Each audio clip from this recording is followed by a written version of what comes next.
Capítulo 7. Salvado por milagro. Mientras guiaba su coche Bentley, verde y muy grande, Frankie se aproximó a la acera ante una casa de antiguo estilo sobre cuya puerta se veía la inscripción de Saint Asaph. Se apeó y volviéndose sacó un gran ramo de lilas. Luego llamó a la puerta. Apareció una mujer vestida de enfermera. ¿Podría ver al señor Jones?, preguntó Frankie. Los ojos de la enfermera se fijaron en el Bentley, en las lilas y en Frankie, a la que dedicó el mayor interés. ¿Qué nombre debo anunciar? Lady Frances Derwent. La enfermera sintió cierta emoción y al mismo tiempo su enfermo le pareció más respetable.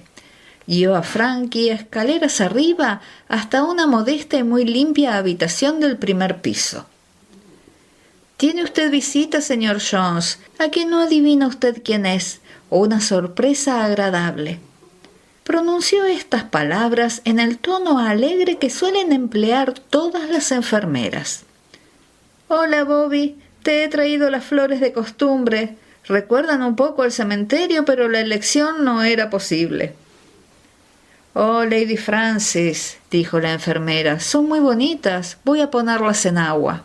Y salió de la estancia. Frankie tomó asiento en la silla destinada a las visitas. Luego dijo: Bueno, Bobby, ¿qué ha sido eso?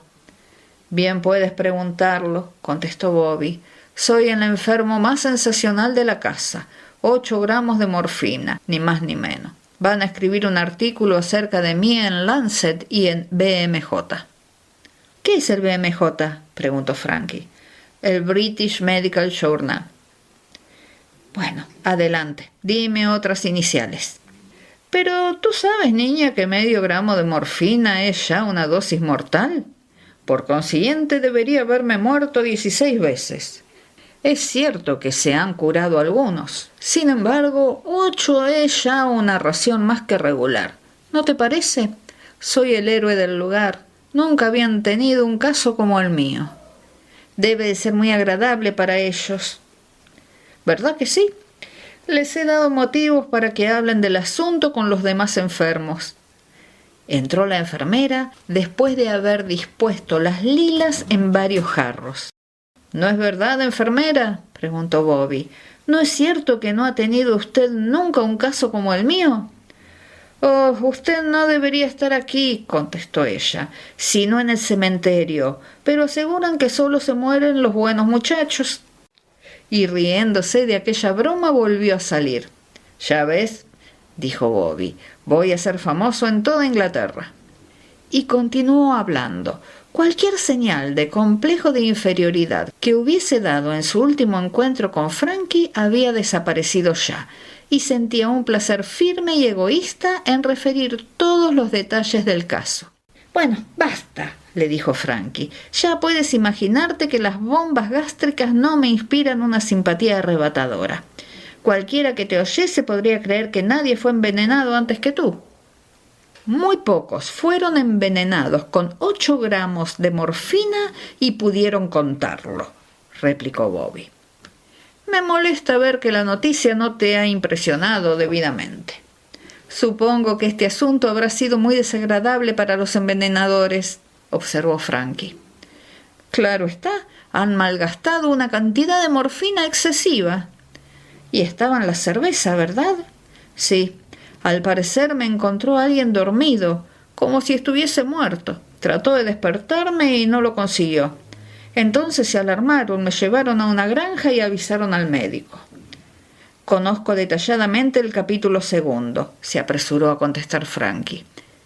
De momento tuvieron la sospecha de que yo me hubiese envenenado con toda intención, pero al oír mi historia salieron en busca de la botella de cerveza, la encontraron donde la tiré y analizaron lo que contenía, porque las gotas que aún quedaban bastaron para eso. ¿Y no hay indicio de cómo fue a parar la morfina a la botella? Ninguno. Interrogaron a los dueños de la tienda donde compré la botella, abrieron otras y no encontraron nada de particular en ninguna. ¿Y no pudo ser que alguien pusiera el veneno en la botella mientras estabas dormido? Es posible. Ahora recuerdo que el precinto del papel que rodeaba el corcho no estaba bien pegado. Bueno, dijo Frankie pensativa, eso muestra cuán cierto es lo que dije aquel día en el tren. ¿Y qué dijiste? Que ese hombre, Pritchard, murió asesinado porque alguien lo empujó para que se cayera desde lo alto del acantilado. Eso no fue en el tren, sino en la estación, replicó Bobby. Es igual. ¿Por qué? Mira, Bobby, es evidente. ¿Por qué si no querían quitarte del medio? Supongo que no eres heredero de alguna fortuna ni de cosa que valga la pena. Tal vez sí. Es muy posible que alguna tía abuela de Nueva Zelanda o de otra parte cualquiera, y de la cual no he oído hablar en mi vida, me haya dejado todo su dinero. No digas tonterías. No te dejaría nada sin haberte conocido. Y si no te conoce, ¿por qué va a dejar su dinero al cuarto hijo de un pariente? Ten en cuenta que en los duros tiempos que vivimos, un clérigo quizás no llegue a tener 4 hijos. No, la cosa es muy clara, y como nadie se beneficiaría de tu muerte, no hay que pensar en eso. Por lo tanto, no se ha de creer en venganza. ¿Tú no has seducido por casualidad a la hija de un honrado farmacéutico?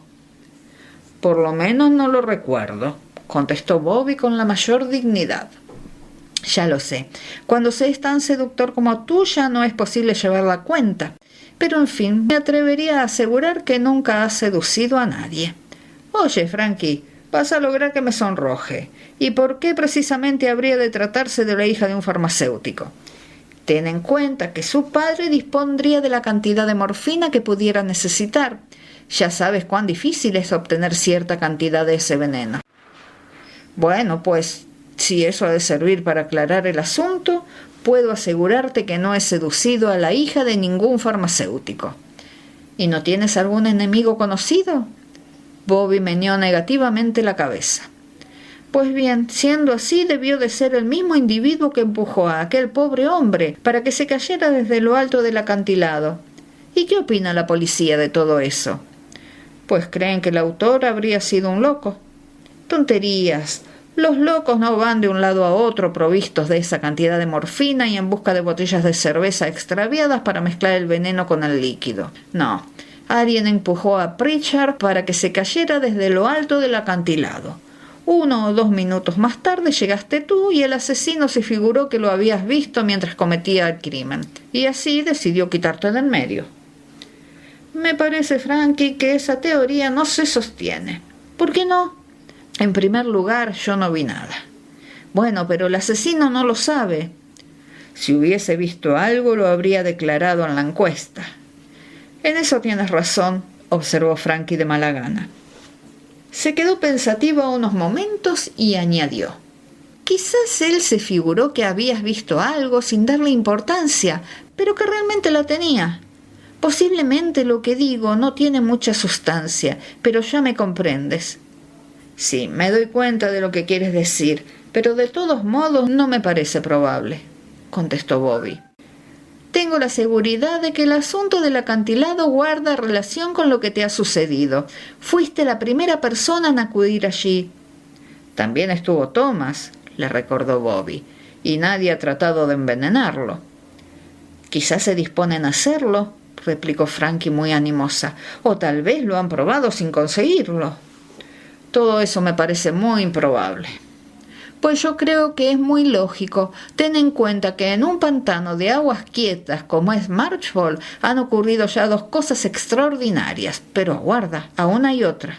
¿Cuál? Pues la del empleo que te ofrecieron. Eso desde luego es un detalle de poca importancia, pero de todos modos parece raro. Supongo que estarás de acuerdo conmigo acerca de este particular. Nunca oí hablar de una casa extranjera que se hubiese especializado en buscar exoficiales de la Marina que no se hubieran distinguido en ningún asunto.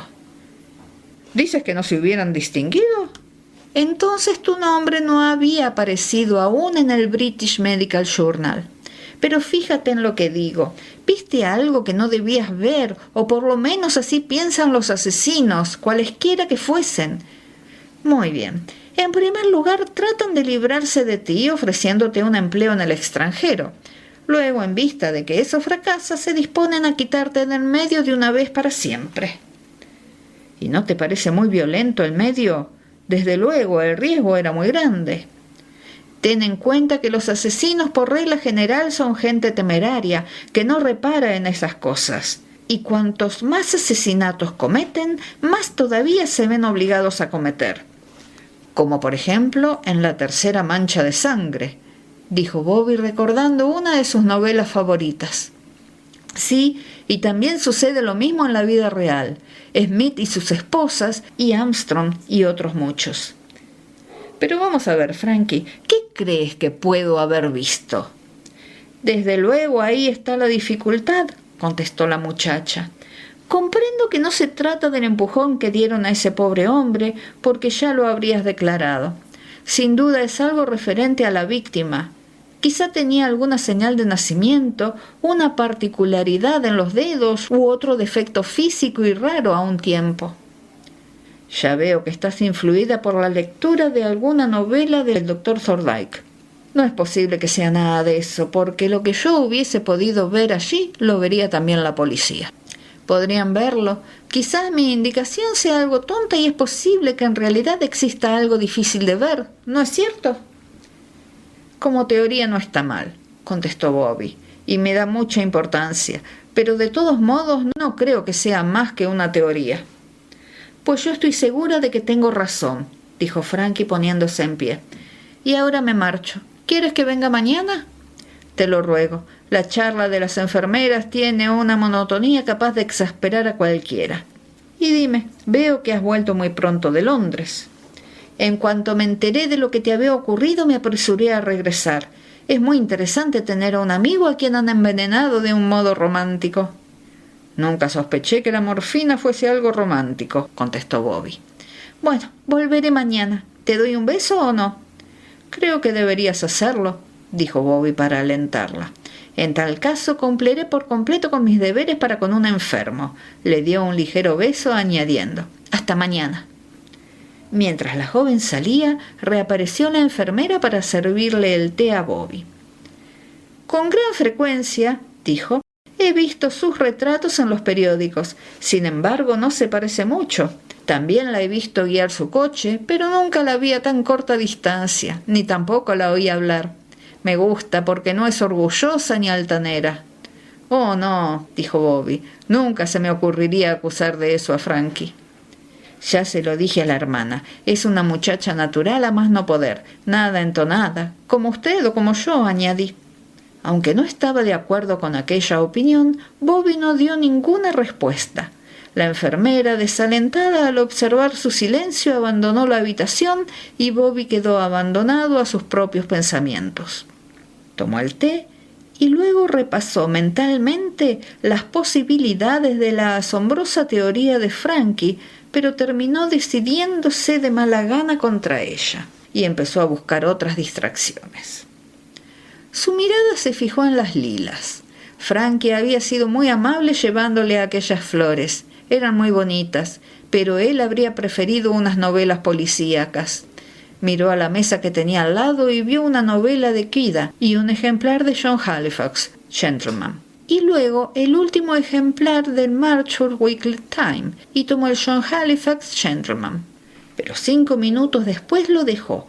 Para una mente que se había nutrido con La tercera mancha de sangre, el caso del archiduque asesinado y la extraña aventura del puñal florentino, el John Halifax de la señora Moloch Cray carecía de interés. Y dando un suspiro, tomó el ejemplar del Weekly Times. Un momento después oprimía el botón del timbre que tenía debajo de la almohada y lo hizo con tal vigor que la enfermera acudió corriendo. «¿Qué pasa, señor Jones? ¿Se encuentra usted peor?» «Llame usted al castillo», exclamó Bobby, «y diga a Lady Francis que haga el favor de venir inmediatamente». «Oh, señor Jones, ¿quiere usted realmente mandar ese mensaje?» «Que si quiero», exclamó Bobby. «Si pudiera salir de esta maldita cama, pronto vería usted lo que quiero, de modo que hágame el favor de ocuparse en hacer esa llamada». «Pero la señorita apenas habrá regresado». «Ya veo que no conoce a los Bentley». «¿No habrá podido tomar el té?» «Oiga usted, querida niña», dijo Bobby. No se quede aquí discutiendo conmigo. Llame como le he dicho y dígale que venga cuanto antes, porque he de decirle algo muy importante. Pasmada y de mala gana salió la enfermera. Se tomó algunas libertades al transmitir el mensaje de Bobby. En caso de que no fuese molesto para Lady Francis, el señor Jones le rogaba que hiciese el favor de ir enseguida, porque deseaba decirle algo. Pero desde luego a su creencia no era necesario que Lady Francis se molestara en lo más mínimo. Lady Francis contestó secamente que iría enseguida. «No tengáis ninguna duda», dijo la enfermera a sus colegas. «Está loca por él. Eso es lo que pasa». Llegó Frankie alarmada. «¿A qué obedece esa llamada tan urgente?», preguntó. Bobby estaba sentado en la cama y tenía una mancha roja en el pómulo. Sostenía en la mano el ejemplar de Match of Weekly Times que había abierto poco antes. «Mira esto, Frankie». «Bueno, ¿y qué?», preguntó la joven después de mirar. «¿Ese es el retrato al que te referías cuando afirmaste que estaba retocado, pero que pertenecía a la señorita Cayman?»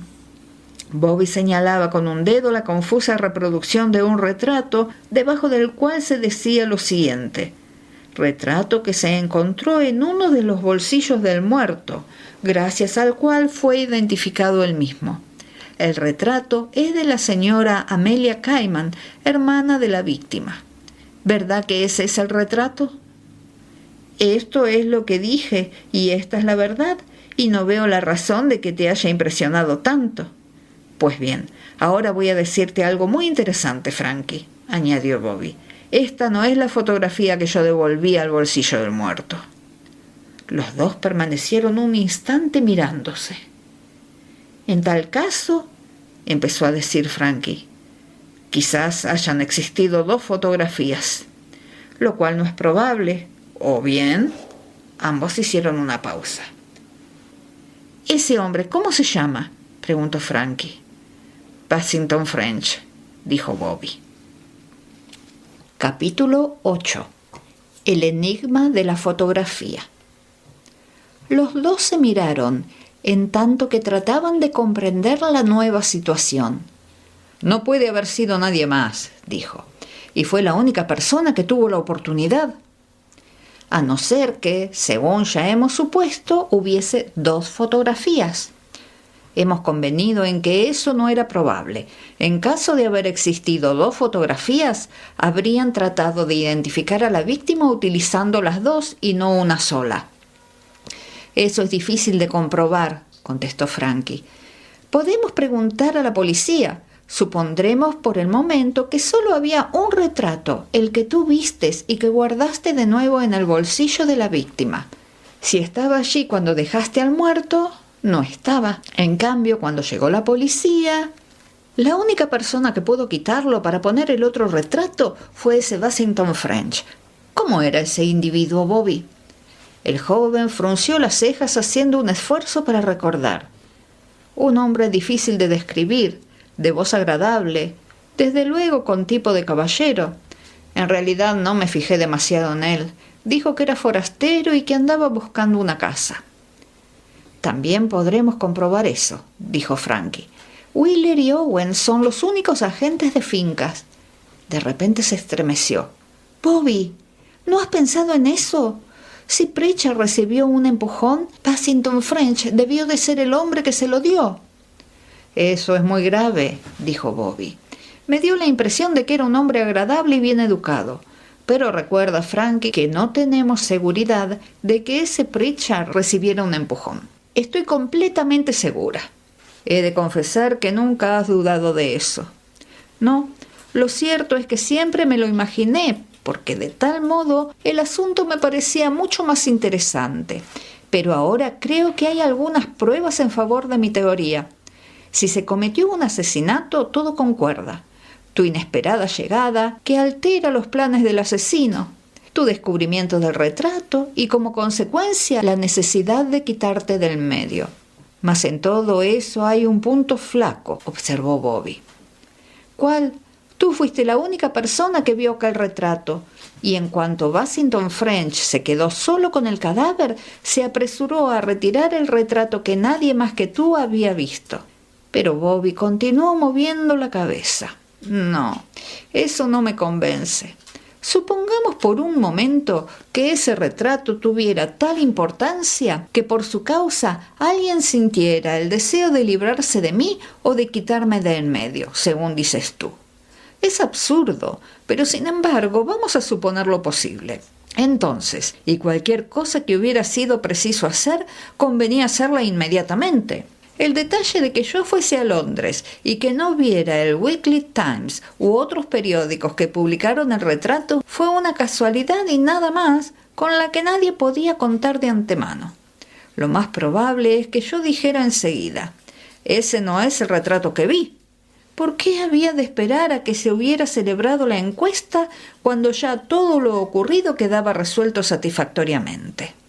Debo confesar que hay alguna lógica en lo que acabas de decir, exclamó Frankie. Hay otro detalle. Desde luego no estoy seguro, pero podría jurar que al devolver el retrato al bolsillo del muerto, Bassington French no estaba allí, sino que llegó 5 o 10 minutos después. Quizá te estaba observando, arguyó Frankie. No sé cómo habría podido hacerlo, replicó Bobby. Solo es posible situarse en un lugar determinado para ver el punto en que nos hallábamos. A un lado y a otro, la forma especial del acantilado impediría la menor observación. Así pues, solo existe aquel punto preciso y en cuanto llegó Bassington French, lo oí enseguida. Los pasos se perciben muy bien desde abajo. Quizás estuviera a corta distancia, pero puedo jurar que no miró hasta el momento en que yo lo oí. De modo que, según tú opinas, él ignora en absoluto que hubieses visto el retrato. No me imagino de ninguna forma cómo pudo haberse enterado. Y desde luego no pudo tampoco temer que tú lo vieras en el momento de cometer el crimen, porque según dices es absurdo. Desde luego no te habrías callado, por lo tanto hay que suponer otra cosa. No me imagino cuál. Pues a algo de lo que ellos no se enteraron sino después de la información. No comprendo por qué dices ellos. ¿Por qué no? En resumidas cuentas, también los Cayman pueden estar comprometidos en el asunto. Quizás se trate de una banda. A mí me gustan mucho. No te alabo el gusto, contestó Frankie distraída. El asesinato cometido por un solo individuo tiene mucho más mérito. Oye, Bobby, ¿qué quieres? ¿Qué dijo Pritchard antes de morir? Ya me lo dijiste aquel día en el golf. Era una pregunta muy rara. ¿Por qué no le preguntan a Evans? Eso es. Suponte que es eso. Es ridículo. Lo parece, pero quizás tenga mucha importancia, Bobby. Cada vez estoy más segura que es eso. No digo ninguna tontería. Además, tú no mencionaste ese detalle a los Cayman. Te engañas, porque se lo comuniqué, contestó Bobby. ¿De veras? Sí, se lo escribí aquella misma tarde. Desde luego, en mi carta les decía que sin duda se trataba de algo desprovisto de importancia. ¿Y qué ocurrió? Me contestó Cayman cortésmente diciéndome que, en efecto, aquello no significaba nada, pero sin embargo me daba las gracias por mi molestia. Me quedé verdaderamente aturullado. Y 2 días después recibiste la carta de aquella casa desconocida invitándote a hacer el viaje a América. Sí. Bueno, pues me parece que no necesitas nada más. Primero probaron eso y tú no te dejaste engañar. Y luego te siguieron los pasos de cerca y aprovecharon el primer momento favorable para meter una buena dosis de morfina en tu botella de cerveza. ¿Crees culpables a los Cayman? Claro está. Sí, dijo Bobby pensativo. Si es correcta tu reconstrucción, esos individuos deben de estar comprometidos. De acuerdo con nuestra teoría actual, las cosas debieron de haber ocurrido así. El muerto X fue empujado con toda intención en el borde del acantilado, tal vez por BF, perdóname las iniciales. Es importante que X no sea bien identificado y por lo tanto se le pone en el bolsillo el retrato de la señora C y en cambio se retira el de la hermosa desconocida. Y me gustaría saber quién era esa desconocida. No te alejes del asunto, le recomendó Frankie con severo acento. La señora C espera a que la llamen por medio del fotógrafo para comparecer. Entonces se presenta como una dolorida hermana e identifica a X como a su hermano, que había vivido muchos años en el extranjero. De modo que no crees en que realmente fuera su hermano. Ni por un momento. Este detalle me tenía ya muy preocupado. Los Cayman pertenecen a una clase completamente distinta. El muerto era una especie de anglo-indio retirado, un Pucca Sahib, de modo que los Cayman no merecen la misma calificación, de ninguna manera. Y luego, cuando todo había resultado perfectamente desde el punto de vista de los Cayman, es decir, que el cadáver fue identificado a su gusto y se pronunció el veredicto de muerte por accidente y todo tenía el mejor aspecto del mundo, te presentas tú y empiezas a enredar las cosas, murmuró Frankie para sí. ¿Por qué no le preguntan a Evans?, repitió Bobby muy pensativo. Ten en cuenta que en esta frase no puedo descubrir nada en absoluto que me permitiera iniciar alguna gestión. Es porque no tienes práctica. Eso equivale a los juegos de palabras cruzadas con combinación. Se escribe una palabra clave y te parece sencillo y tonto a la vez que todo el mundo la adivinará al verla. Pero experimentas la mayor sorpresa de tu vida cuando observas que nadie es capaz de averiguarla. Esa pregunta del moribundo debe ser una frase terrible y significativa en alto grado para ellos, y sin embargo no pueden comprender que para ti no significa absolutamente nada. Serán tontos. Oh, desde luego, pero también es posible que se imaginen la posibilidad de que si Pritchard dijo eso, pudiera haber dicho otras cosas que tú recordarás en un momento oportuno, y no quieren exponerse. Era más seguro quitarte de en medio. Pero se expusieron mucho. ¿Por qué no prepararon otro accidente? No, hombre, eso habría sido estúpido. 2 accidentes en el espacio de una semana. Eso podría haber sugerido una relación entre ambos y quizá entonces la gente empezara a hacer averiguaciones acerca del primero. No, en su método realmente ingenioso hay una simplicidad enorme. Y sin embargo dijiste hace poco que no era fácil adquirir morfina. No, es preciso poseer un talonario con vales para adquirir estupefacientes y estampar multitud de firmas. Pero mira, eso es una pista. Quien quiera que haya hecho eso tenía fácil acceso a ciertas dosis de morfina, y eso no es posible en un cualquiera. Un médico, una enfermera o un farmacéutico, sugirió Bobby. Yo pensaba más en los estupefacientes de contrabando. Nunca conviene pensar en muchas clases distintas de delitos, aconsejó Bobby. Ten en cuenta que el punto más saliente de este asunto podría ser la ausencia de móvil para el crimen. Tu muerte no beneficiaría a nadie. ¿Qué podría pensar, pues, la policía? Que ha sido obra de un loco, contestó Bobby, y en efecto, esta es su opinión. ¿Lo ves? En realidad, el asunto tiene una sencillez aterradora. De pronto, Bobby se echó a reír. ¿En qué piensas? En que toda esta gente debe estar muy inquieta. Toda esa morfina que habría bastado para matar a 6 personas y sin embargo aún estoy vivito y coleando. Es una de las pequeñas ironías de la vida que nadie puede prever, replicó Frankie. ¿Y ahora qué hacemos?, preguntó Bobby refiriéndose nuevamente al aspecto práctico de la cuestión. Oh, hay muchas cosas que hacer, dijo Frankie. Como por ejemplo, hacer averiguaciones con respecto al retrato y más especialmente acerca del hecho de que allí había 1 y no 2. También podemos investigar en relación con la búsqueda de una casa por parte de Bassington French. Con toda seguridad, en este detalle no podremos descubrir nada sospechoso. ¿Por qué? Piensa un momento, Frankie, y lo comprenderás bien. Bassington French debe de ser un individuo que está al abrigo de toda sospecha.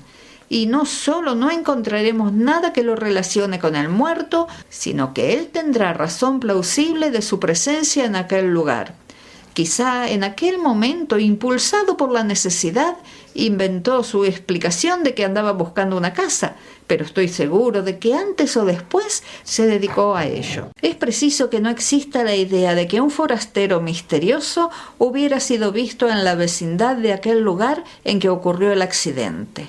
Ignoro si Bassington French será su nombre verdadero, pero en cambio no dudo de que será un hombre que está al abrigo de toda sospecha».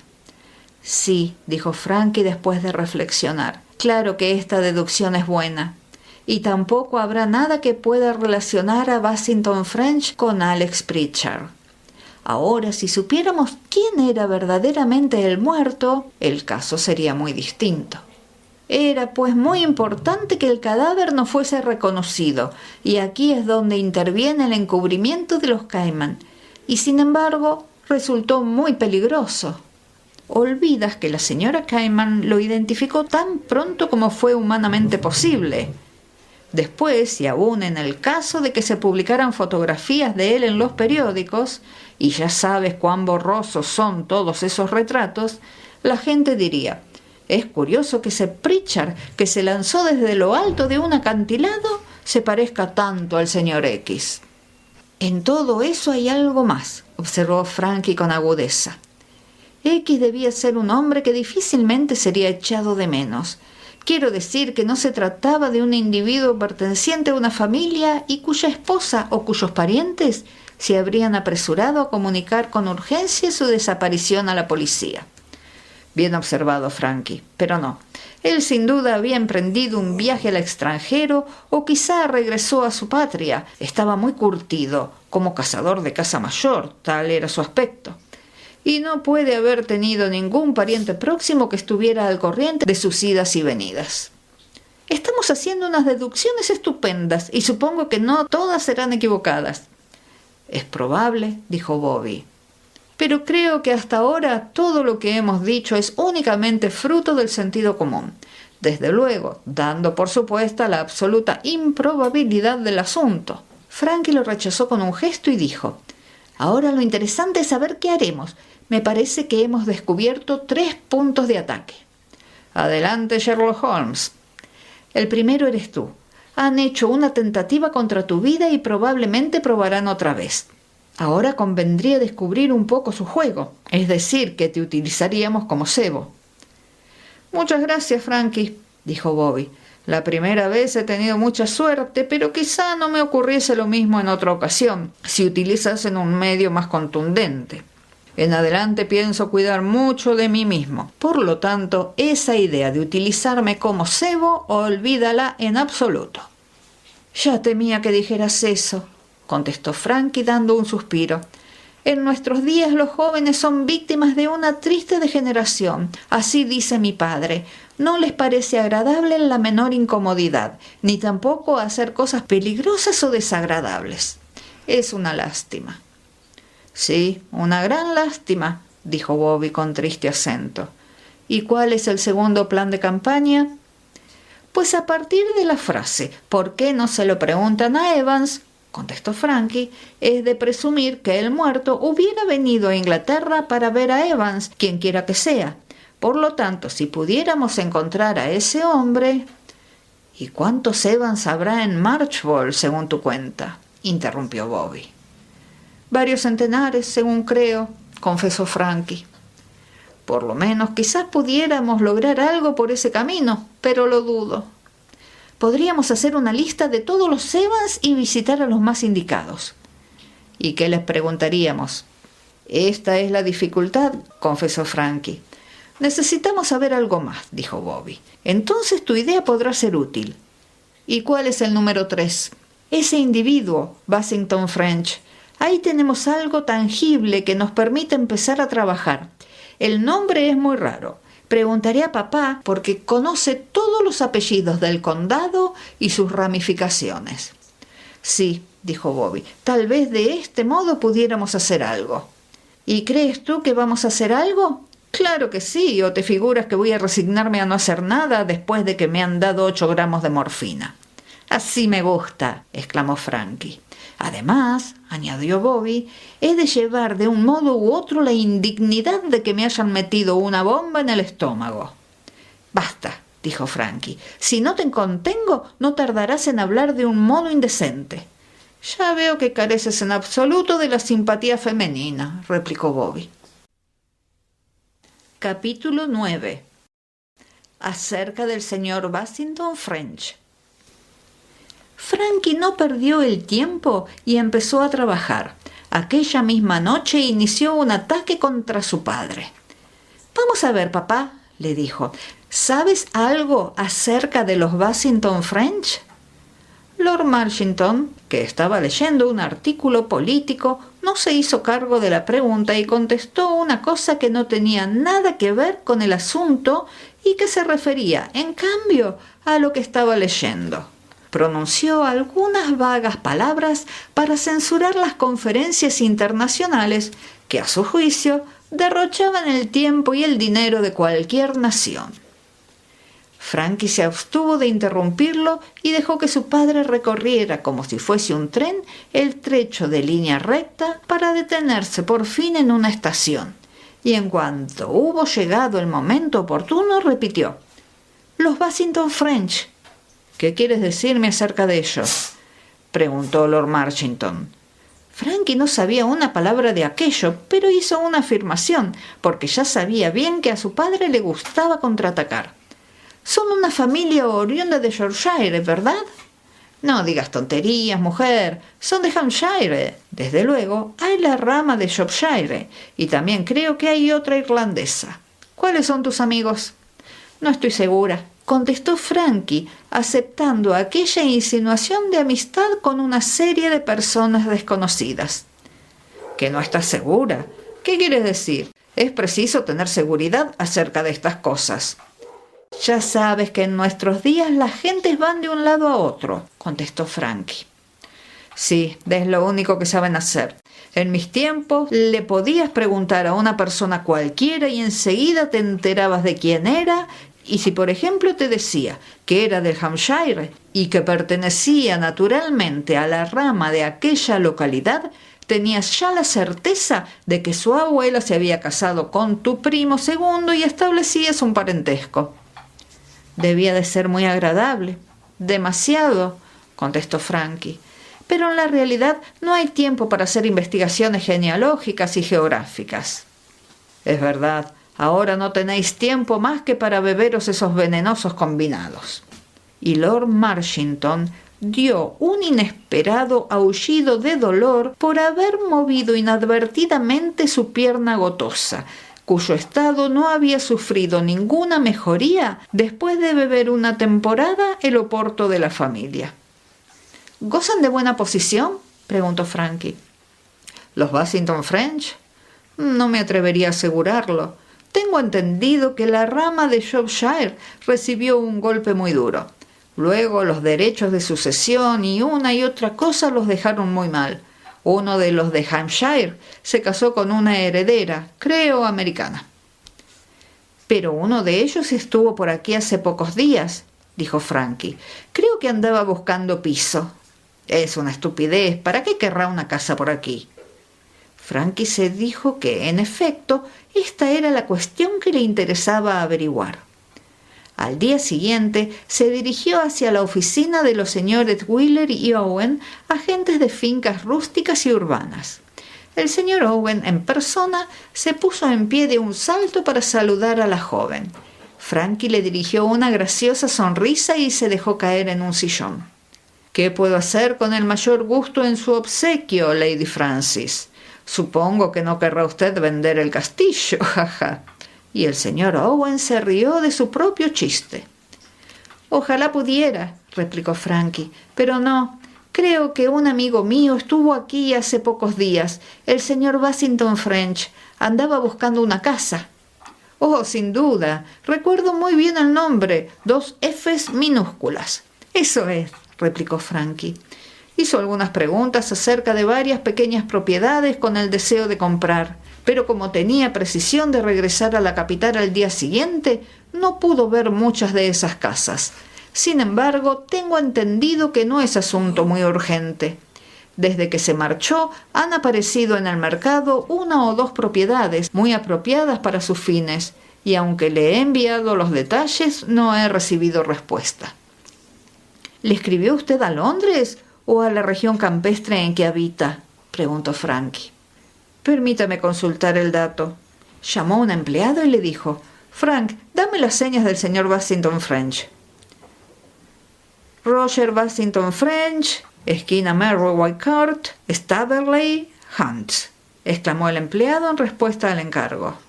Ah, dijo Frankie, en tal caso no se trata del Bassington French que me interesa. Este debe de ser su primo. Ya me extrañó que no hubiese venido a visitarme. Oh, desde luego, contestó el señor Owen. Vamos a ver, me parece que estuvo aquí el miércoles, observó la joven. Tiene usted razón, antes de las 7:30, porque cerramos a esa hora.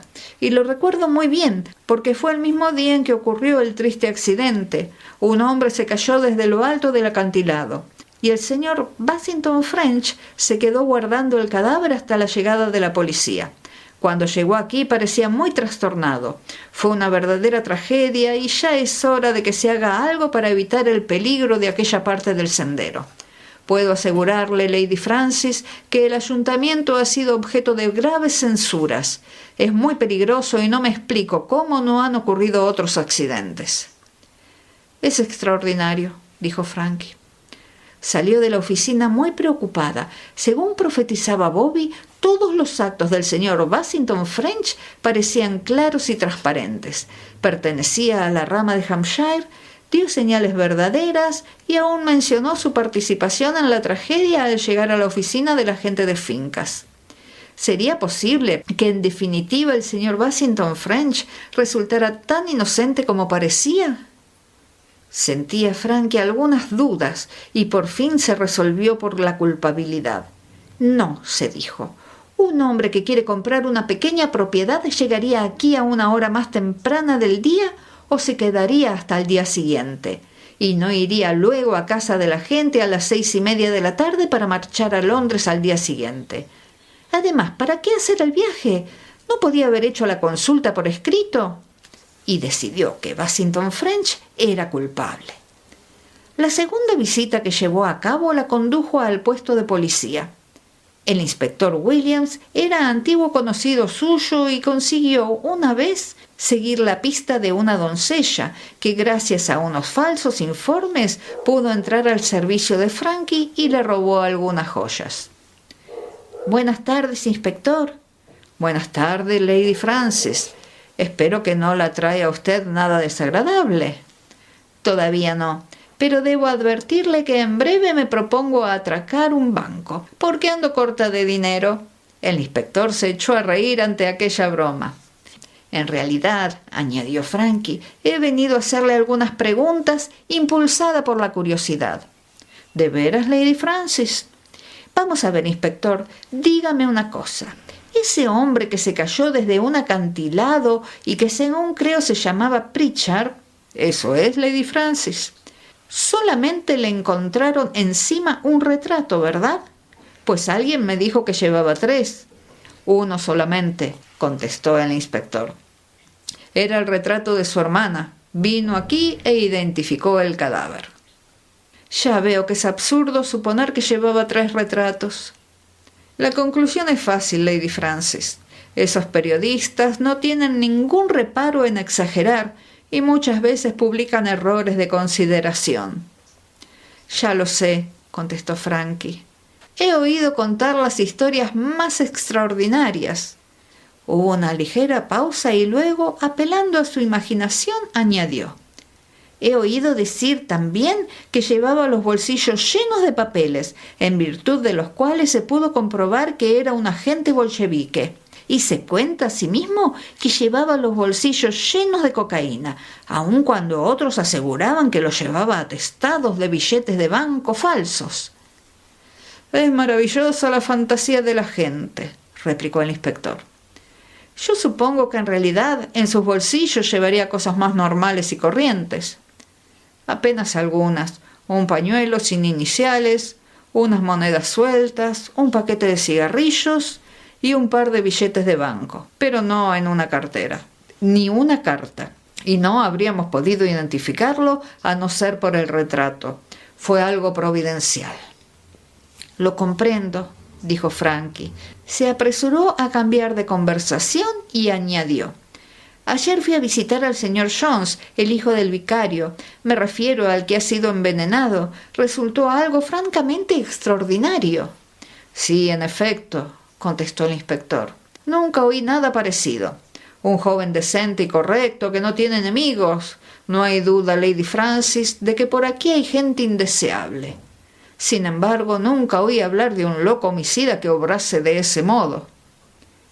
¿Y no hay ninguna pista del criminal?, preguntó la joven con los ojos dilatados de curiosidad. Es muy interesante oír hablar de estas cosas, añadió. El inspector se hinchó de satisfacción porque le lisonjeaba mucho aquella conversación cordial con la hija de un conde. Además, Lady Francis no era tan altiva ni orgullosa.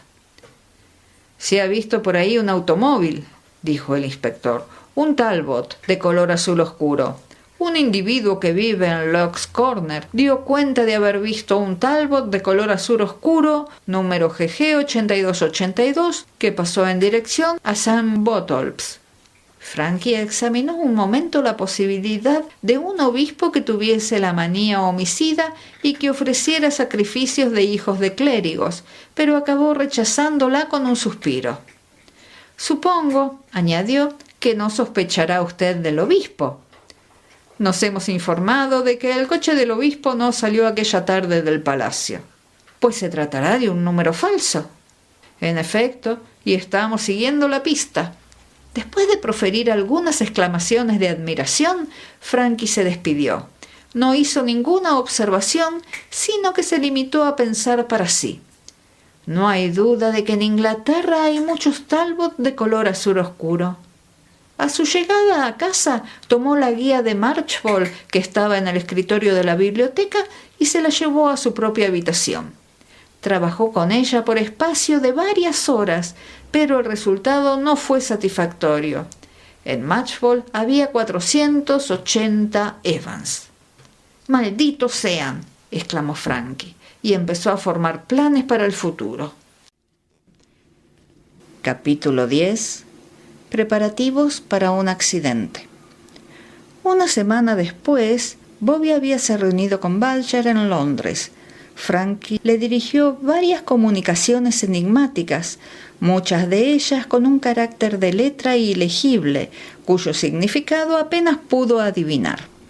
Sin embargo, parecía indicar que Frankie tenía un plan general y que él, Bobby, debía abstenerse de hacer cosa alguna hasta recibir ulteriores noticias de la joven.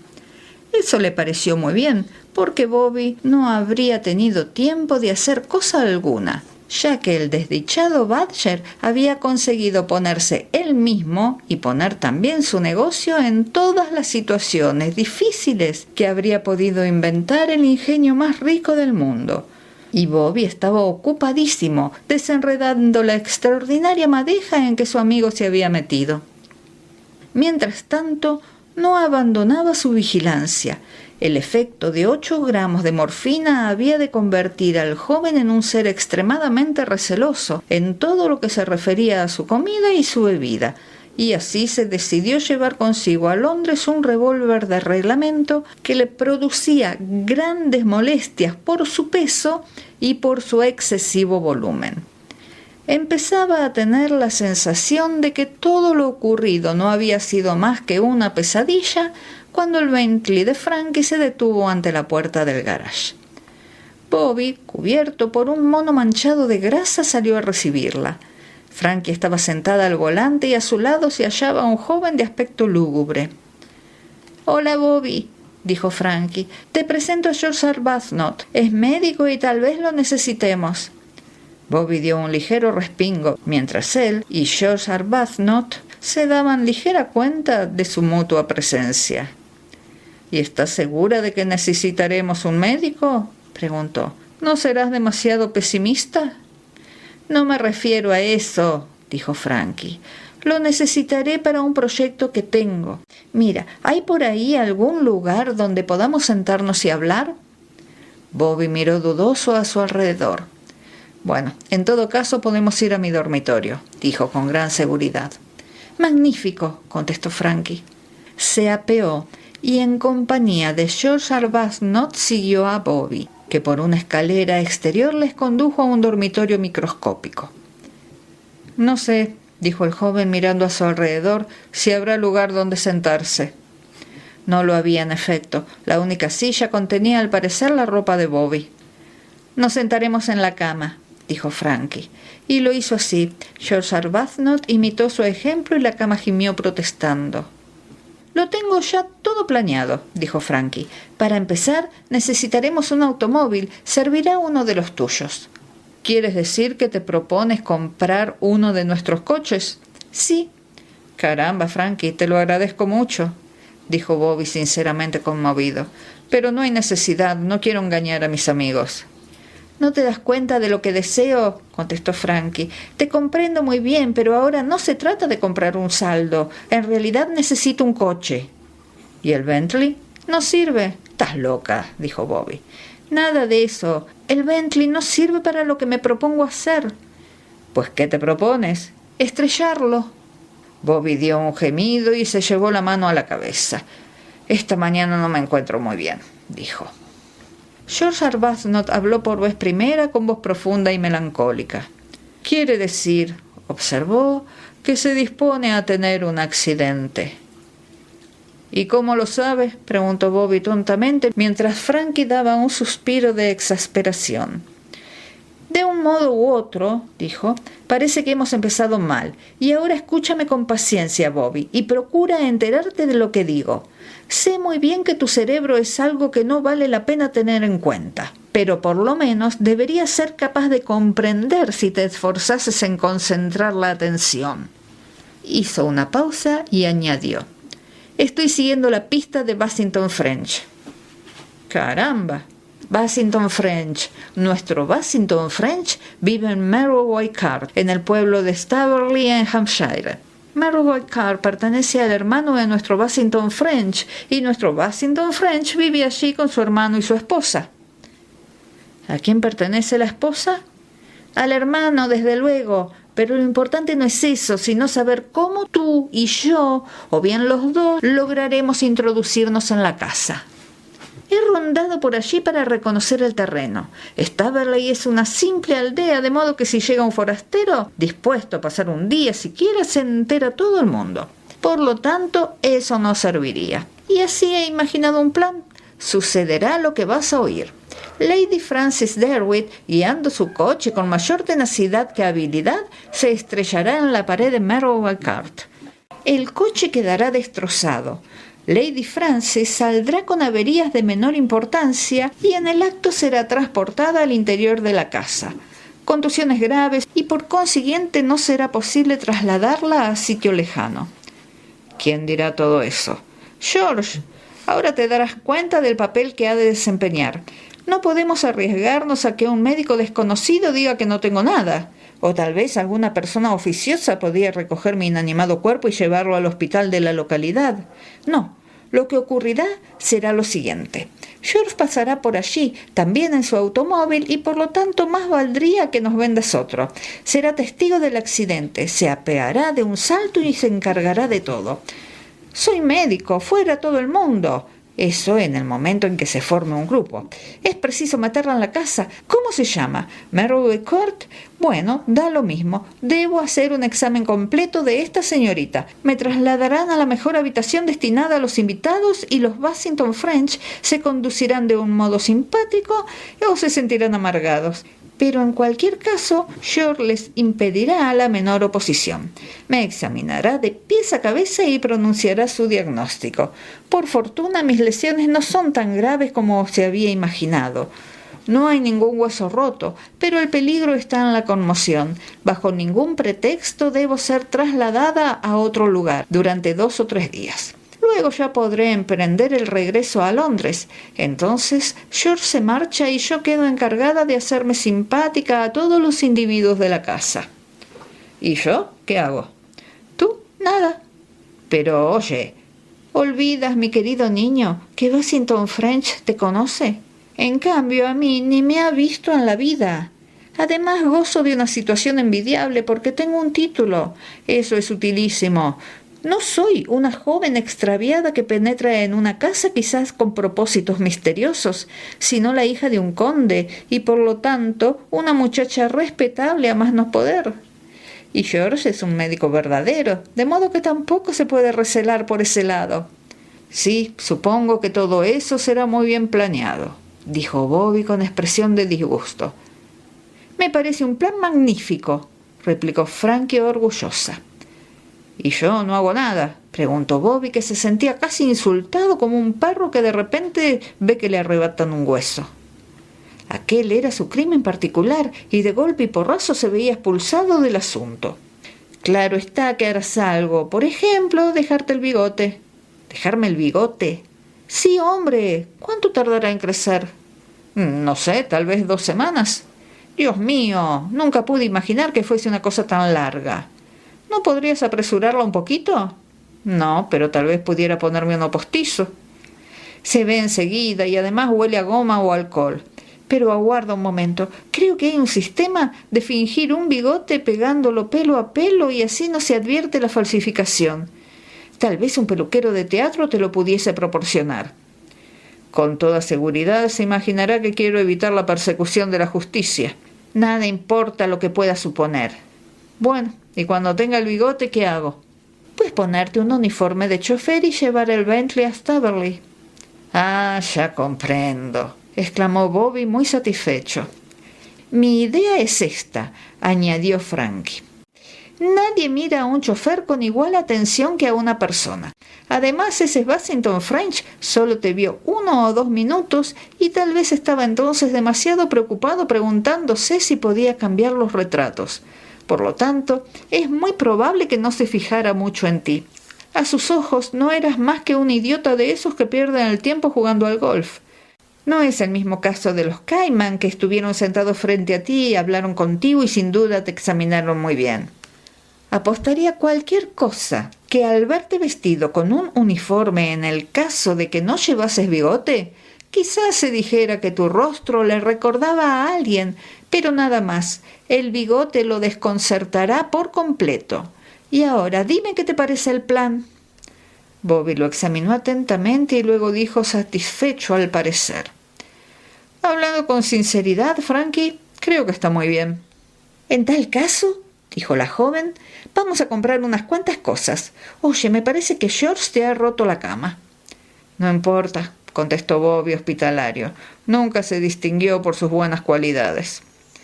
Bajaron al garage, donde un joven muy nervioso, desprovisto casi de barbilla y dotado en cambio de agradable sonrisa, los acogió con una vaga carcajada. Su aspecto general quedaba estropeado por el detalle de que sus ojos tenían una tendencia muy manifiesta a no mirar ambos en la misma dirección. «Hola, Badger», dijo Bobby. «¿Te acuerdas de Frankie, verdad?» Era evidente que no recordaba a la joven, pero le dirigió una carcajada cordial. «La última vez que te vi», le dijo Frankie, «estabas metido de cabeza en el barro y tuvimos que sacarte por las piernas». «¿De veras?», exclamó Badger. «Caramba, eso debió ser en Gales». «Sí», dijo Frankie, «allí fue». «Siempre fui muy mal jinete», contestó Badger. «Y no he mejorado», añadió muy triste. «Frankie quiere comprar un coche», dijo Bobby. «2. George necesita también uno. El suyo está estropeado». «Podríamos alquilarle uno», dijo Bobby. «Bueno, vengan ustedes y vean lo que tenemos», contestó Badger. «Son muy bonitos», exclamó Frankie, deslumbrada por los tonos rojo y verde manzana de los coches. «Sí, tienen muy buen aspecto», dijo Bobby sin mucho entusiasmo. «Ese Chrysler», observó Badger, «es estupendo, aunque sea de segunda mano». «No, ese no», objetó Bobby. «El coche que compre habrá de correr por lo menos 50 millas».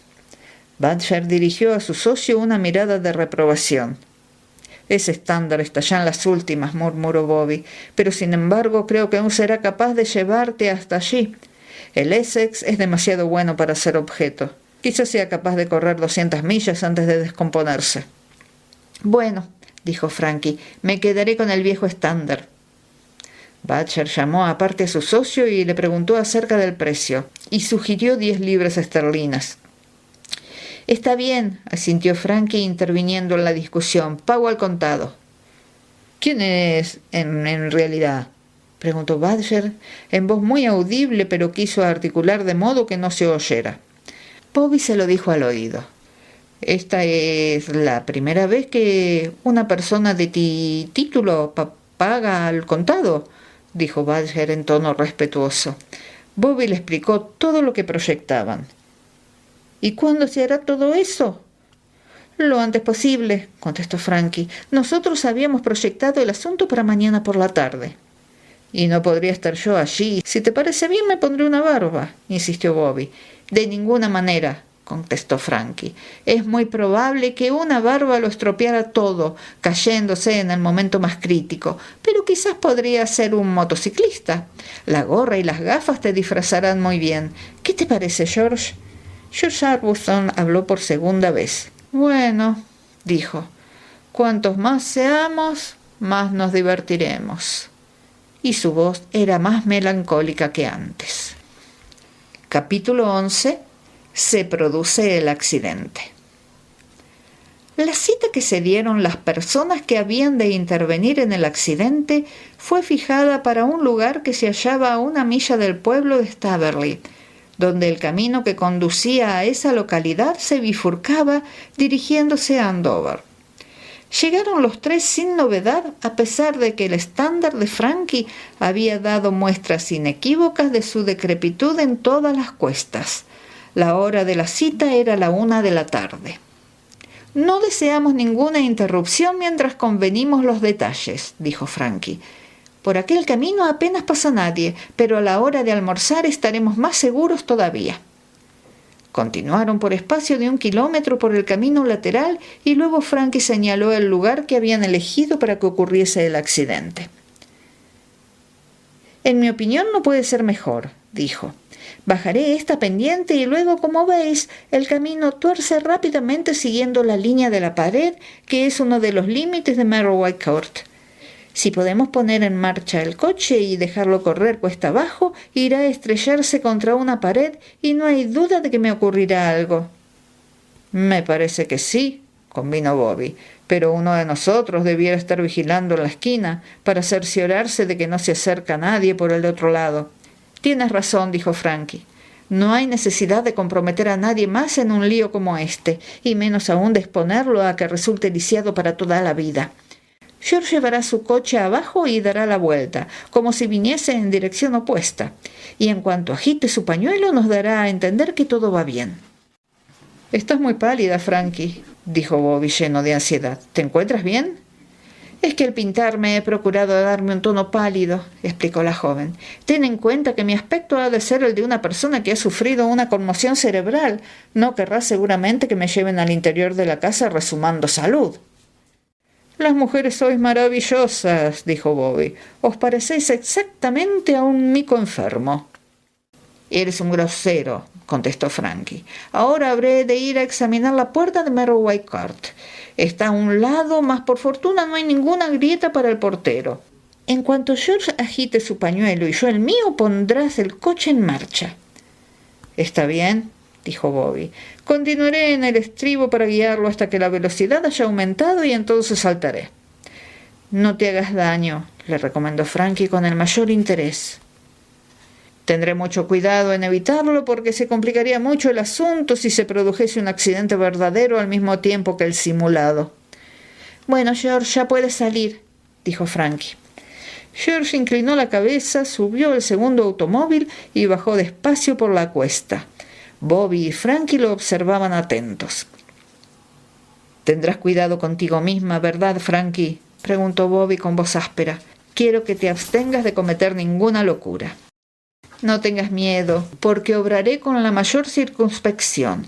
Y ahora que me acuerdo, creo que será mejor que no te escriba directamente, sino que dirigiré mis cartas a mi doncella o a una persona cualquiera para que te las transmitan». «No sé si George alcanzará mucho éxito en esa profesión». «¿Por qué no?» «Me parece que por ahora aún no ha adquirido un poco de locuacidad». «Todo llegará», dijo Frankie. «Bueno, me voy. Ya te indicaré cuándo deberás venir con el Bentley. Mientras tanto, me dedicaré a cultivar el bigote. Hasta la vista, Frankie». Miráronse un momento y luego Frankie empezó a descender la pendiente. George había dado vuelta a su coche y emprendió el camino en dirección contraria. Frankie desapareció un momento y luego se hizo visible otra vez en el camino agitando un pañuelo. Desde el fondo de la carretera y en la curva se agitó otro pañuelo. Bobby puso el coche en primera y subiéndose al estribo soltó el freno. El automóvil avanzó despacio porque le impedía coger la marcha el estar el coche embragado. Sin embargo, la pendiente era muy acentuada y el motor se puso en marcha. El automóvil adquirió velocidad y Bobby sostuvo el volante. En el último momento saltó al suelo. El automóvil siguió descendiendo por la cuesta y fue a estrellarse con gran violencia contra la cerca exterior de la finca. Todo había marchado perfectamente y el accidente alcanzó pleno éxito. Bobby vio que Frankie acudía corriendo a la escena del crimen y se apresuraba a meterse entre los restos del coche. George, en el suelo, dio la vuelta a la esquina y se aproximó. Dando un suspiro, Bobby montó en su motocicleta y emprendió el camino en dirección a Londres. En la escena del accidente reinaba gran actividad. «¿Te parece bien que ruede un poquito por el camino?», preguntó Frankie. «Así estaré sucia de polvo y más en carácter». «No está mal», contestó George. «Mira, dame tu sombrero». Lo tomó y le produjo una depresión considerable. Frankie, mientras tanto, dio un débil grito de angustia. «Esa es la causa de la conmoción», explicó George. «Y ahora quédate donde estás y cierra los ojos. Me ha parecido oír el timbre de una bicicleta». En efecto, en aquel instante un muchacho de unos 16 años acudió silbando por una esquina y se detuvo en seco y complacido en extremo ante el espectáculo que se ofrecía a sus ojos. «¡Caramba!», exclamó. «¿Ha ocurrido un accidente?». «No», contestó George en tono sarcástico. «Esta señorita ha estrellado adrede su coche contra la pared». Aceptando esa información como una ironía y no como la verdad pura que en efecto era, el muchacho exclamó encantado. «¡Caramba! Esa pobre señorita tiene mal aspecto. ¿Ha muerto?» «Aún no», dijo George. «Es preciso llevarla inmediatamente a alguna parte. Soy médico. ¿Cómo se llama esta casa?» «Merroy Court. Pertenece al señor Basington French. Es el juez de paz». «Es preciso llevarla enseguida a la casa», dijo George en tono autoritario. «Deja la bicicleta y ayúdame». Con la mejor voluntad del mundo, el muchacho apoyó la bicicleta en la pared y se dispuso a ayudar. Entre los dos llevaron a Frankie a lo largo de la avenida y en dirección a una antigua casa señorial de agradable aspecto. Habían observado ya su llegada porque un mayordomo anciano acudió a su encuentro. «Ha habido un accidente», dijo George. «¿Tienen ustedes una habitación donde podamos llevar a esta señorita? Necesita inmediatos cuidados médicos». El mayordomo se dirigió al vestíbulo muy agitado. George y el muchacho lo siguieron de cerca, llevando el inmóvil cuerpo de Frankie. El mayordomo se dirigió a una estancia de la izquierda, de la que salió una mujer alta de cabellos rojizos y de unos 30 años de edad. Tenía los ojos de color azul claro. En el acto se hizo cargo de la situación. «Hay una habitación disponible en la planta baja», dijo. «¿Quieren venir por acá? ¿Será preciso telefonear llamando a un médico?» «Yo lo soy», replicó George. «Pasaba con mi coche y presencié el accidente». «Oh, ha sido muy oportuno. Hágame el favor de pasar por aquí». Y le mostró el camino, llevándolos a un dormitorio muy agradable, cuyas ventanas daban al jardín. «¿Está mal herida?» «Todavía lo ignoro». La señora Basington French comprendió la indirecta y se retiró. El muchacho la acompañó para darle cuenta de cómo ocurrió el accidente, cual si lo hubiese presenciado. «Ha ido a chocar contra la pared. El coche está destrozado. Ella quedó en el suelo y con el sombrero ladeado. Ese caballero pasaba en su coche». Y continuó el relato hasta que lo despidieron en compañía de media corona. Mientras tanto, Frankie y George conversaban en voz casi inaudible. «Supongo, querido George, que esto no va a estropear tu carrera. No creo que te borren el registro, ni que te expulsen del colegio de médicos, ¿verdad? «¿Quién sabe?», contestó George con tono lúgubre. «Todo podría ocurrir si se descubre la cosa». «No tengas cuidado», le dijo Frankie. «No te apures, George, yo no te abandonaré». Y añadió: «Has representado muy bien tu papel. Hasta ahora nunca fui testigo de que supieras hablar tanto tiempo». George dio un suspiro, consultó el reloj y dijo: «Habré de prolongar mi examen por espacio de 3 minutos». «¿Y el coche?» «Ya me pondré de acuerdo con algún garage para que se lleven los restos». «Bien». George continuó examinando su reloj y por último, con acento de alivio, dijo: «Ya está». «Eres un verdadero ángel, George», exclamó Frankie, «y no comprendo por qué te has prestado a hacer todo esto». «Tampoco yo», contestó él. «Es una estupidez». Y dirigiéndole un saludo con la mano, añadió: «Bueno, adiós y que te diviertas». «No sé si lo conseguiré», dijo Frankie pensando en aquella voz en la que pudo notar un ligero acento americano. George salió en busca de la señora de la casa y la encontró aguardándole en la sala. «Bueno», dijo, «tengo la satisfacción de comunicarle que el estado de esta señora no es tan grave como imaginé. Tiene una ligera conmoción cerebral de la que ya se está recuperando. Sin embargo, deberá continuar aquí por espacio de 1 o 2 días». Hizo una pausa. «Al parecer es Lady Frances Derwent». «¡Dios mío!», exclamó la señora de la casa. «En tal caso, conozco a unas primas suyas, las Draycott». «Ignoro si podrá usted concederle asilo durante este tiempo», añadió George, «pero si pudiera estar aquí durante 1 o 2 días». Hizo una pausa y la señora de la casa contestó: «Oh, desde luego, no hay el menor inconveniente, doctor Arbuthnot. Y hablando de otra cosa, ya me ocuparé de que retiren los restos del coche. Me pondré de acuerdo con algún garage». «Muchas gracias, doctor Arbuthnot. Ha sido una suerte que pasara usted por aquí y supongo que será muy conveniente que mañana otro médico vea a la enferma para darse cuenta de que su proceso de curación marcha debidamente». «No me parece necesario», contestó George. «Lo único que necesita es silencio y tranquilidad». «Yo me sentiría más tranquila. Además, creo que debiéramos avisar a sus parientes». «Cuidaré de eso», dijo George.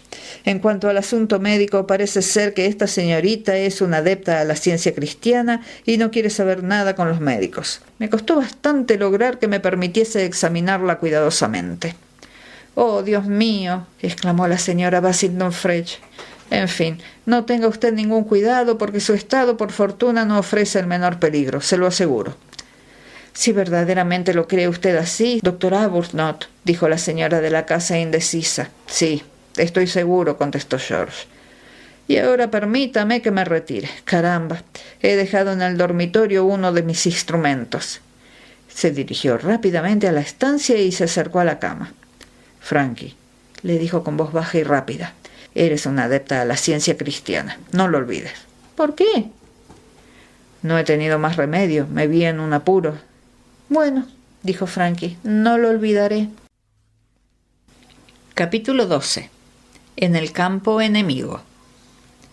«Bueno, ya estoy aquí», pensó Frankie, «instalada en el campo enemigo.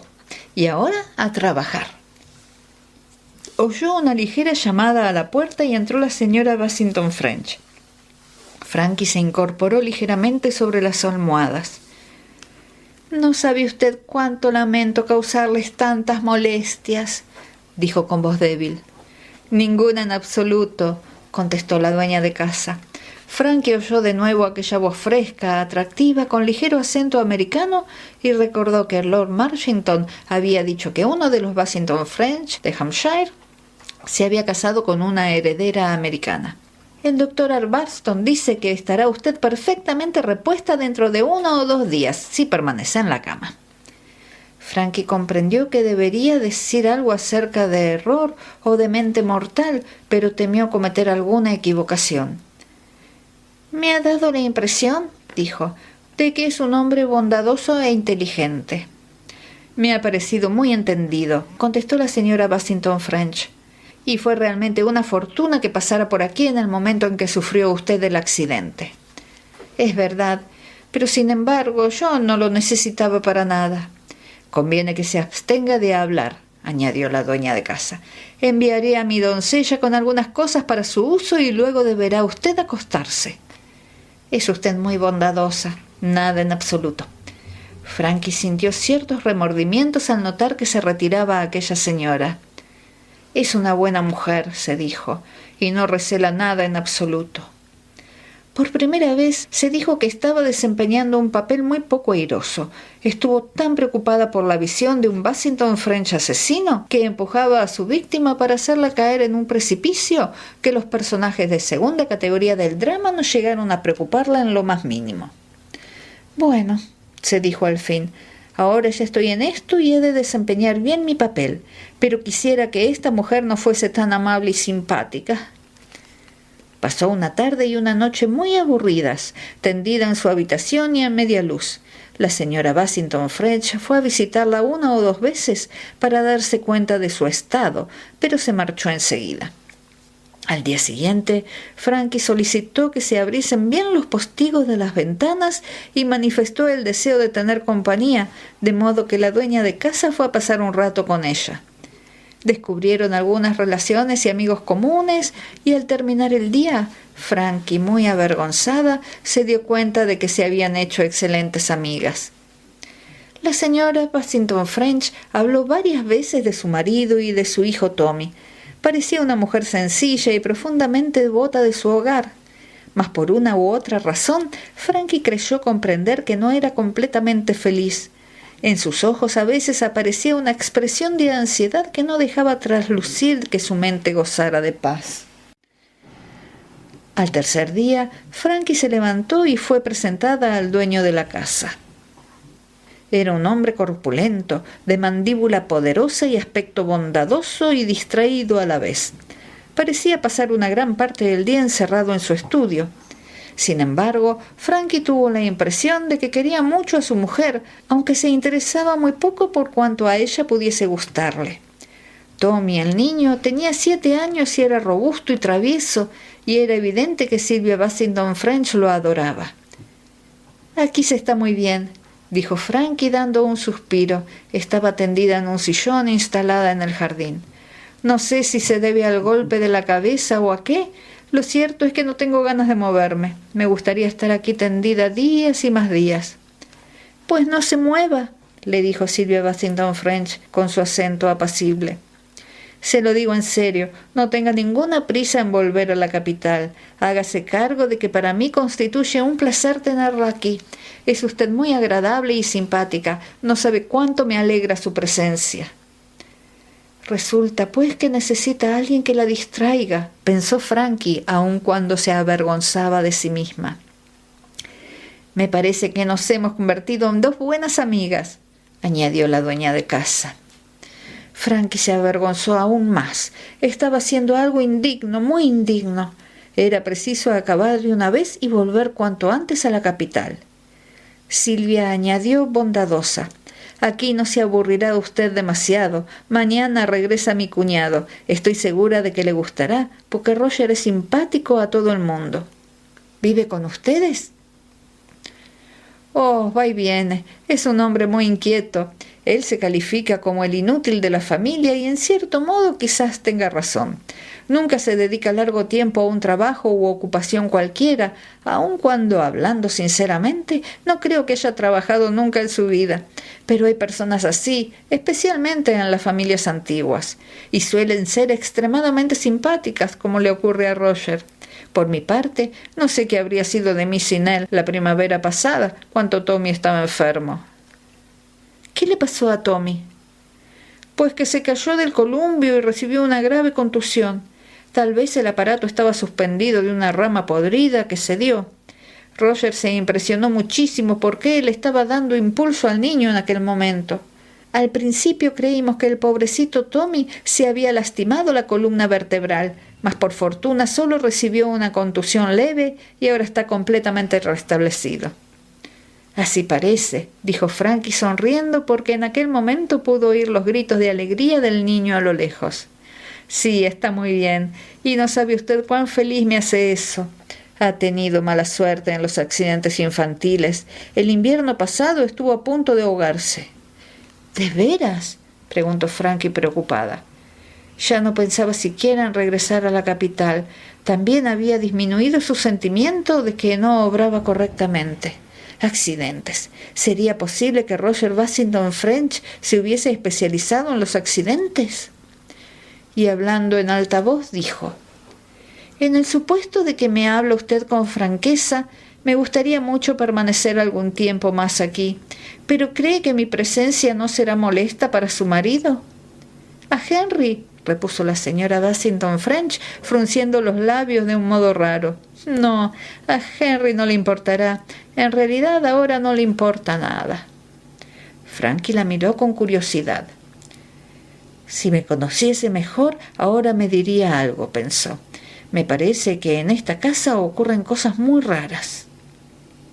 Henry Bacington French se reunió con las dos señoras para tomar el té y Frankie lo observó atentamente. En aquel hombre se advertía algo raro. Su tipo parecía el de un caballero rural, sencillo y sin repliegues, jovial y amigo de los deportes. Pero un hombre así no debería sentirse nervioso e inquieto, ni tampoco abstraerse de tal modo que casi era imposible devolverlo a la realidad, y menos debería dar respuestas sarcásticas y amargas a lo que se dijera. Pero no siempre se conducía así. Por la noche, a la hora de cenar, se mostró de un modo muy distinto, porque bromeó, se rió, refirió algunas historias y para un hombre de sus condiciones se condujo de un modo brillante, demasiado tal vez, según creyó Frankie, porque aquel nuevo aspecto tampoco era natural. Tiene unos ojos muy raros, pensó, que me dan un poco de miedo. Y sin embargo, ella no sospechaba nada de Henry Bacington French. Fue su hermano, y no él, quien estuvo en Martbolch aquel día fatal. En cuanto al hermano, Frankie esperaba muy interesada su aparición. Según ella y Bobby, aquel hombre era un asesino, de modo que esperaba la oportunidad de verse frente a frente con un criminal. Se sintió momentáneamente nerviosa. Sin embargo, ¿qué podría adivinar él? ¿De qué manera podía relacionar la presencia de la joven con un crimen perpetrado con el mayor éxito? Estoy haciendo montañas de grano de arena, se dijo. A la tarde siguiente, y antes de la hora del té, llegó Roger Bacington French. Frankie no lo vio hasta la hora del té, aunque aún tenía la obligación de pasar la tarde entregada al descanso. Al salir al césped, donde se había servido el té, Silvia dijo sonriendo: «Aquí está nuestra inválida. Le presento a mi cuñado, Lady Francis Derwit». Frankie vio a un joven alto y esbelto, de poco más de 30 años y de ojos muy agradables. Aunque comprendía muy bien el significado de las palabras de Bobby cuando dijo que aquel hombre debería llevar monóculo y un bigotito, ella se fijó aún más en el color azul intenso de sus ojos y se estrecharon las manos. Él le dijo: «Ya me he enterado de tus esfuerzos por destrozar la cerca exterior del jardín». «Confieso», replicó Frankie, «que en el mundo entero soy la mujer que peor conduce un automóvil. Pero lo cierto es que guiaba un coche viejo muy malo. El mío propio estaba en reparación y mientras tanto compré otro barato de segunda mano». La sacó de las ruinas del coche un joven médico, muy guapo. Se portó muy bien, convino Frankie. Llegó Tommy en aquel momento y al ver a su tío se arrojó hacia él dando gritos de alegría. «¿Me has traído un tren, Hornby? Me lo prometiste. Acuérdate de que me lo habías prometido». «Oye, Tommy, no seas pesado», le dijo Silvia. «No le regañes, Silvia. Es verdad que se lo prometí y te lo he traído, Tommy». Miró luego a su cuñada y le dijo: «¿No viene Henry a tomar el té?» «Me parece que no», contestó ella con voz forzada. «Hoy no se encuentra muy bien, según creo». Luego, impulsiva, exclamó: «Oh, Roger, me alegro mucho que hayas venido». Él, por un momento, le apoyó la mano en el antebrazo. «Bueno, como puedes ver, ya estoy aquí, querida Silvia». Después del té, Roger jugó con el tren que había traído para su sobrino. Frankie los observaba en extremo preocupada. Roger no parecía capaz de arrojar a nadie por el borde del acantilado. Era imposible que un hombre tan agradable fuese un asesino. Pero en tal caso, tanto ella como Bobby estuvieron equivocados desde el primer momento, y muy equivocados respecto a aquel personaje. Estaba segura de que no era Bassington French quien empujó a Pritchard para que se cayera por el acantilado. ¿Quién sería, pues? Porque ella continuaba persuadida de que alguien lo empujó. ¿Quién lo hizo? ¿Y quién puso la morfina en la cerveza de Bobby? Al pensar en la morfina se le ocurrió la explicación del aspecto raro en los ojos de Harrington Bassington French. Recordó que sus pupilas estaban casi siempre contraídas. ¿Sería acaso un morfinómano o algo por el estilo? Aquellos ojos se le antojaban un tanto misteriosos.